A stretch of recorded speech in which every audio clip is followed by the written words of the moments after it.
নামাজের জন্য ডাকতে যাওয়া যে কাল হবে তা ঘুণাক্ষরেও টের পায়নি ছোট্ট আরিফ। এশার নামাজের আগে খাটে শুয়ে থাকা ২৬ বছর বয়সী প্রতিবেশী মোশাররফকে নামাজে ওঠার তাগিদ দিয়েছিল ১১ বছরের শিশু। কথা না শোনায় রসিকতা করেই একটি চড়ও মারে সে, আর সেই চড়ের বদলায় মোশাররফের দেয়া এক লাথিতেই চিরতরে নিভে যায় পঞ্চম শ্রেণীর এই মাদ্রাসা শিক্ষার্থীর জীবন।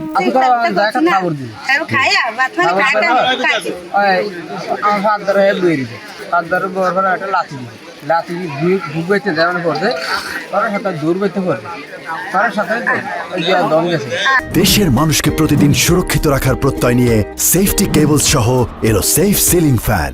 বরিশালের হিজলা উপজেলার দৌড়বদি ইউনিয়নের চর বিশর গ্রামে ঘটেছে এই মর্মান্তিক ঘটনা। বৃহস্পতিবার সন্ধ্যা ৭টার দিকে আনিস ওয়ারির ছেলে আরিফ নিখোঁজ হয়। রাতভর খোঁজাখুঁজির পর শুক্রবার সকাল ৮টায় বাড়ির পাশের খালের তীরে মেলে তার নিথর দেহ।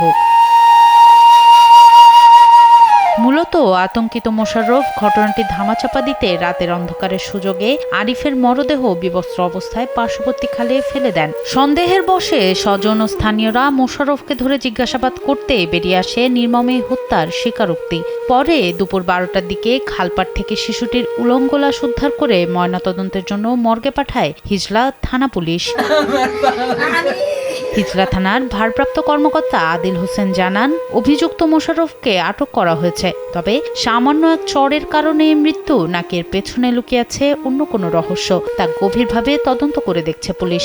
এখনো ক্লিয়ার না, আমরা জিজ্ঞাসাবাদ করতেছি, পাশাপাশি বাড়িঘর জিজ্ঞাসাবাদ চলতেছে। শিশুটির পরিবার এখন প্রিয়জন হারানোর শোকে পাথর হয়ে শুধু এই নির্মম হত্যাকাণ্ডের সুষ্ঠু বিচার আর সত্য উদ্ঘাটনের অপেক্ষায় প্রহর গুনছে।